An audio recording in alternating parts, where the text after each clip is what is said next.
In this video, I'll be showing you how to resolve a situation whereby you try to connect to a device using the Client Center for Configuration Manager. So you can see this device is this is just the host name of the device. I can actually ping this device as you can see here, but if I try to connect, you can see it will actually try to connect to that device and then you receive an error message. So let's just wait for some seconds for this to try to connect and let's see what error message we are going to receive. So here we go. You can see it says unable to connect despite the fact that I'm able to ping that device. So you can see if you look at the error message that's actually stated here, say connect to the remote server that's the host name failed with the following error message. So, well, trying to verify, we can see that there's a problem with actually a service that is not running on that device, that the very WS management.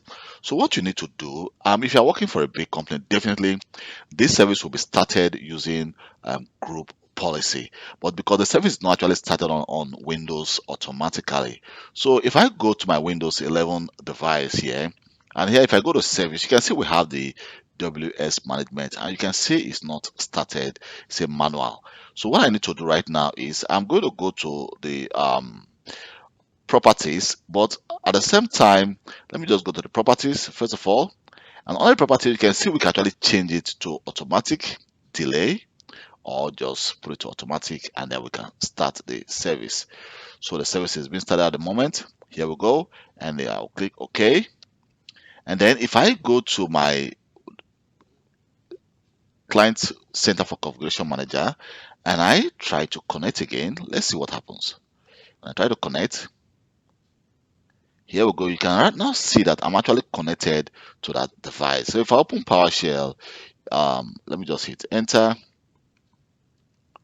Let's just hit enter. You can see I'm connected to that device of the WL04.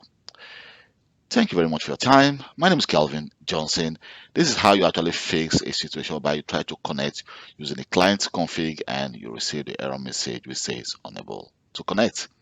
So please don't forget to subscribe to my channel, like this video, and leave a comment. I will reply to you as quick as possible. Bye.